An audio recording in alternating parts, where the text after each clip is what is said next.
की लोकसभा में आज राष्ट्रपति के अभिभाषण पर चर्चा शुरू हुई और जब इस चर्चा में भाग लेने के लिए राहुल गांधी ने बोलना शुरू किया तो बवाल मच गया। राहुल ने पूर्व सेना चीफ नरवणे की लिखी किताब जो अभी प्रकाशित नहीं हुई है उसके कुछ अंश पढ़ना शुरू किए थे, लेकिन रक्षा मंत्री और गृह मंत्री के साथ बीजेपी के तमाम सांसदों ने राहुल को बोलने से रोक दिया। तो ऐसा क्या बोल रहे थे राहुल गांधी जिससे मोदी सरकार के सामने खड़ी हो गई मुसीबत, जानेंगे इस रिपोर्ट में। संसद के बजट सत्र का 5वां दिन हंगामेदार रहा। जैसे ही लोकसभा में नेता प्रतिपक्ष राहुल गांधी ने चर्चा की शुरुआत की, लोकसभा में अपनी बात रखने के लिए राहुल गांधी खड़े हुए और उन्होंने चीन के अतिक्रमण का जिक्र करते हुए पूर्व आर्मी चीफ नरवणे की आत्मकथा का हवाला दिया। वैसे ही सदन में हंगामा मच गया।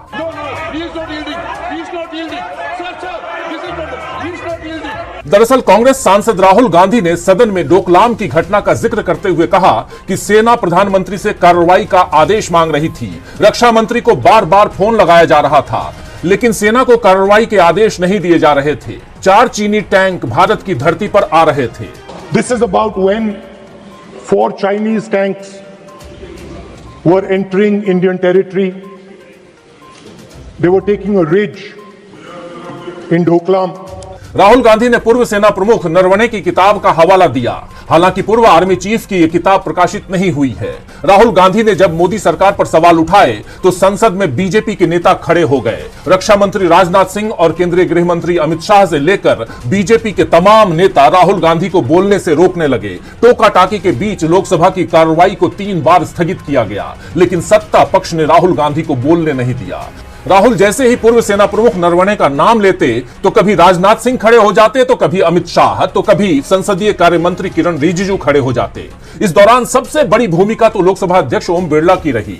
उन्होंने रूल 349 का हवाला देते हुए कहा कि आप किसी भी अखबार, किसी भी मैगजीन या किसी भी किताब का जिक्र यहां नहीं कर सकते हैं, जिसके बाद ओम बिरला ने माइक का कंट्रोल बंद करने का निर्देश दिया, यानी राहुल गांधी को अपनी बात पूरी करने से रोक दिया गया। बाद में राहुल गांधी ने संसद के बाहर आकर अपनी बात रखी। उन्होंने कहा कि मैंने जो कुछ कहा वो सच था, लेकिन मुझे बोलने नहीं दिया गया।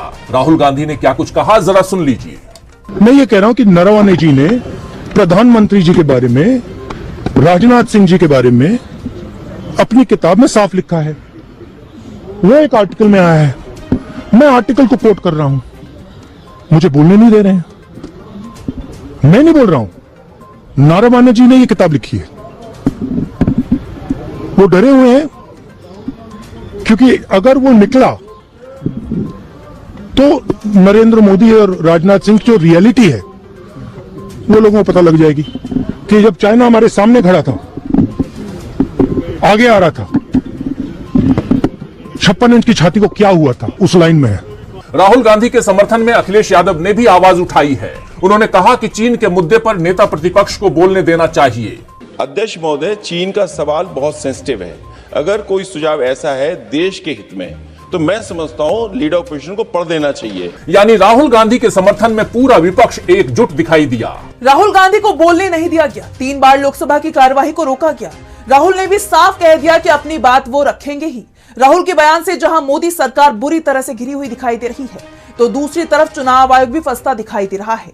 ममता बनर्जी तो सीधे ज्ञानेश कुमार से मिलने ही दिल्ली आ गई।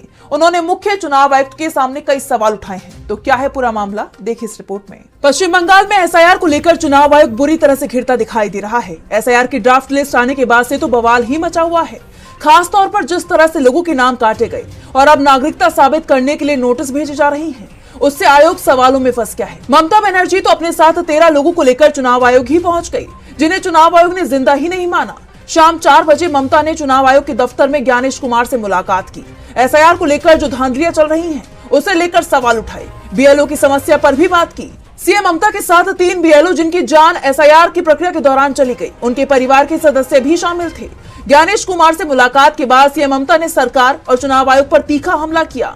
उन्होंने कहा कि चुनाव आयोग बीजेपी का आईटी सेल बन गया है, हेराफेरी कर बीजेपी के हक में काम कर रहा है।